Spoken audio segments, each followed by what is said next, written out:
গত কয়েকদিনের ভারী বৃষ্টিপাত ও ভারতের উজানের পানিতে মুহুরী, কহুয়া ও সিলোনিয়া নদীর বন্যা নিয়ন্ত্রণে বাঁধের ১৭টি ভাঙন অংশে পানি প্রবেশ করায় চরম ভোগান্তিতে পড়েছে হাজার হাজার মানুষ। বন্যার পানিতে তলিয়ে গেছে ফসলি জমি, রাস্তাঘাট সহ পুকুরের মাছ।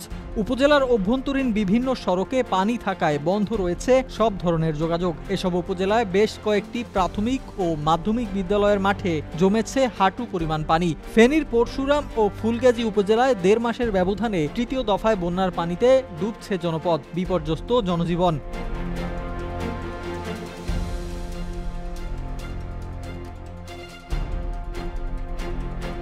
এদিকে স্থানীয়রা গণমাধ্যমকে জানান, গত ২ আগস্ট মুহুরী, কহুয়া ও সিলোনিয়া নদীর বন্যা নিয়ন্ত্রণ বাঁধের ১৭টি অংশে ভাঙন দেখা দিয়েছিল। গত কয়েকদিনের ভারী বৃষ্টিপাত ও ভারতের উজানের পানিতে সোমবার দুপুর থেকে আবারও ভাঙন স্থান দিয়ে লোকালয়ে পানি প্রবেশ করতে শুরু করে। এতে পরশুরাম উপজেলার পশ্চিম অলকার মাস্টারবাড়ি সংলগ্ন মুহুরী নদীর বাঁধের ভাঙন অংশ, মির্জানগর ইউনিয়নের দক্ষিণ কাউতলী কাশীনগর ও চম্পকনগর এলাকায় বাঁধের ২টি অংশ, চিতলিয়া ইউনিয়নের দক্ষিণ শালধর জহির চেয়ারম্যানের বাড়ি সংলগ্ন দক্ষিণ শালধর কুহুয়া নদীর বন্যা নিয়ন্ত্রণে বাঁধের টেটেশ্বর ও সাতকুচিয়া এলাকায় ভাঙন অংশ এবং পশ্চিম মির্জানগর এলাকার সিলোনিয়া নদীর বাঁধে ভাঙনের অংশ দিয়ে পানি প্রবেশ করেছে।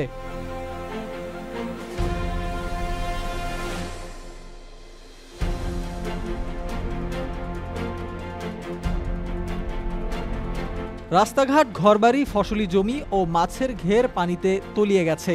লোকালয়ে পানি ঢুকে ২ উপজেলার অন্তত ৭০টি গ্রাম প্লাবিত হয়ে প্রায় ১৫,০০০ পরিবার পানিবন্দী রয়েছেন। এতে চরম দুর্ভোগে পড়েছেন স্থানীয়রা। সিফাত মাহমুদ, মেট্রো টিভি।